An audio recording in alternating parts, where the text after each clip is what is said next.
Tu as déjà eu l'impression de vivre dans un corps dont tu ne sais littéralement rien? Oh, flippant! De temps en temps, ton œil se met à trembler tout seul. Ton estomac se met à chanter comme une baleine, ou tu es couvert de chair de poule sans raison. Il est temps pour toi et ton corps d'apprendre à mieux vous connaître, et ces 11 infos vont t'aider à le faire. Numéro 1. Pourquoi tes muscles tremblent-ils sans raison? C'est un peu gênant quand tu dois expliquer à quelqu'un pourquoi tu n'arrêtes pas de lui faire des clins d'œil.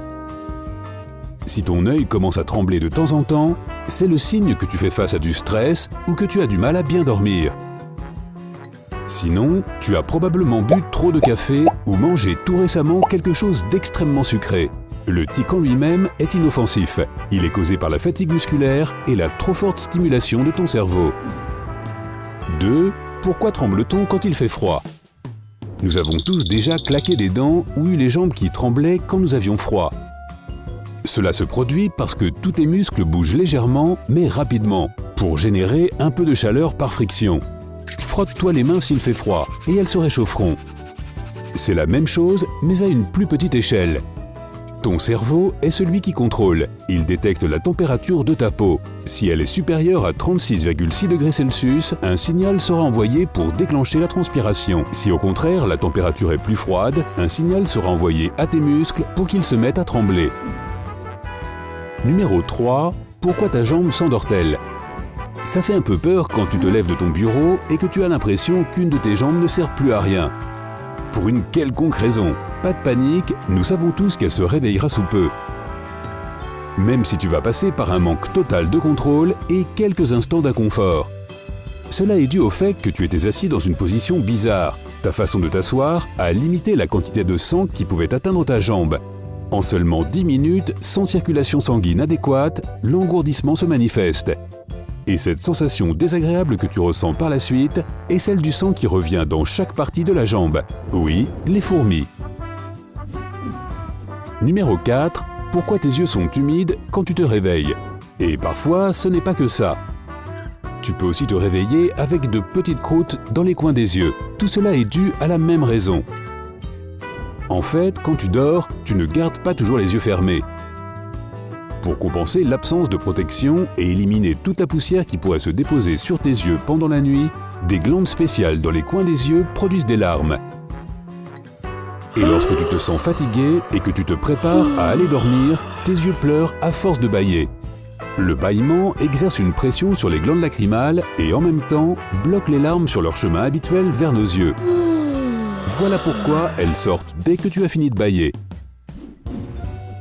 Numéro 5. Et pourquoi bâille-t-on alors qu'on ne veut pas du tout dormir?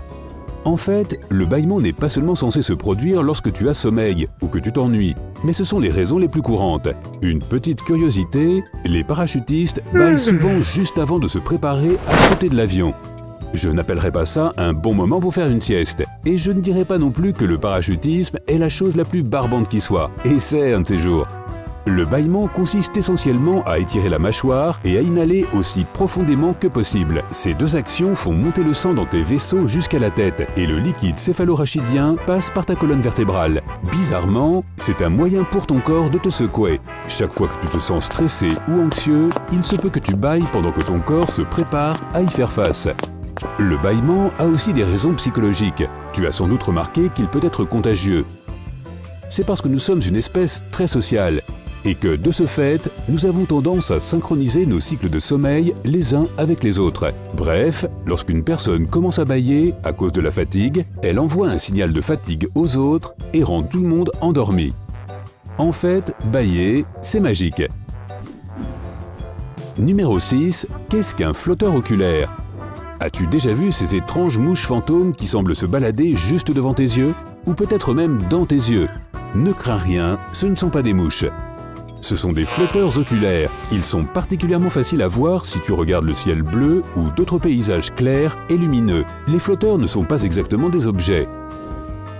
Ce ne sont que de minuscules imperfections dans un endroit spécifique du corps principal de l'œil, appelé le vitré. Nous pouvons les voir parce que ces imperfections structurelles font obstacle à la lumière qui passe de la pupille à la rétine, qui est la base de la vision.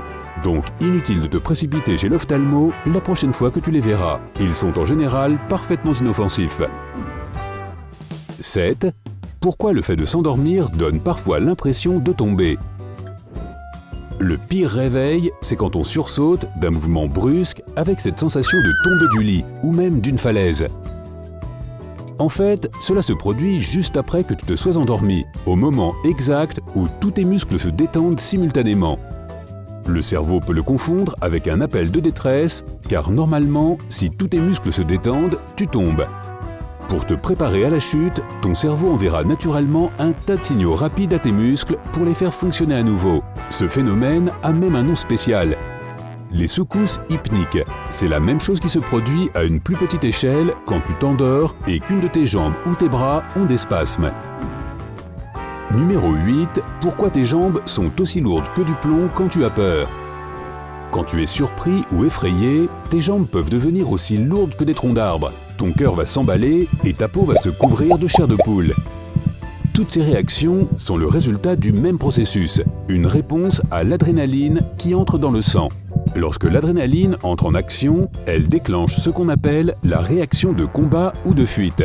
Cela entraîne une augmentation de la tension musculaire et de la circulation sanguine, ce qui donne l'impression que tes jambes sont lourdes. Tous les systèmes de ton corps deviennent très alertes, prêts à agir vite et avec force. Mais en même temps, deux réactions sont possibles.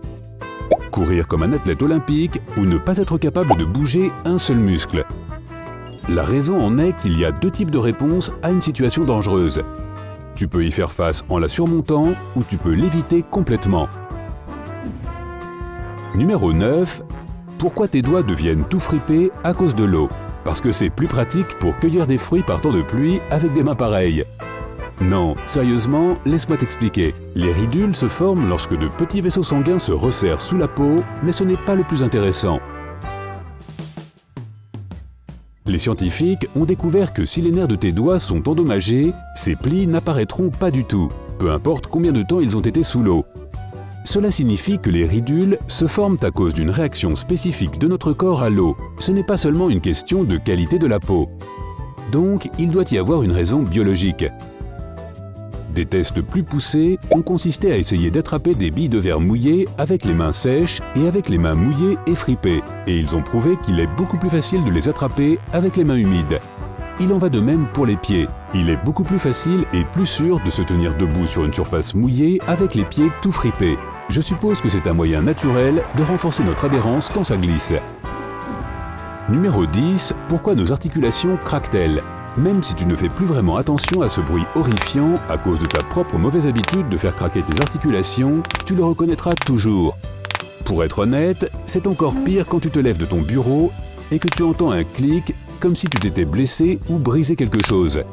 Ce n'est pas du tout le cas. Il a été prouvé que les craquements dans les articulations n'affectent en rien notre bien-être.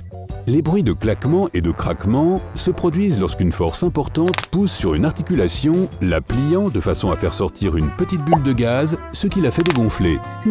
Un peu comme un pet d'articulation.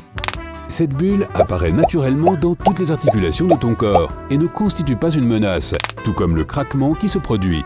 As-tu la mauvaise habitude de faire craquer tes articulations? Ou es-tu de ceux qui ne supportent pas ce bruit? Dis-le-moi dans les commentaires. Numéro 11. Qu'est-ce qui fait grogner ton estomac? Des bulles dans le ventre, des gargouillis, des grognements, appelle ça comme tu veux, nous connaissons tous trop bien ce son embarrassant. Ce qu'on ne sait pas vraiment, c'est ce qui en est la cause. Pour faire simple, ton cerveau se moque de toi parce que tu ne manges pas. Je sais que ça peut paraître étrange, mais comment t'expliquer ça autrement? Lorsque ton estomac est vide, ton cerveau envoie un signal pour commencer à digérer quelque chose et à le transporter plus loin dans le système digestif. Mais il n'y a rien d'autre à déplacer que du gaz. C'est ce qui fait tout ce vacarme. Alors mets-toi quelque chose sous la dent, d'accord? Si tu as appris quelque chose de nouveau aujourd'hui, alors aime cette vidéo et partage-la avec un ami.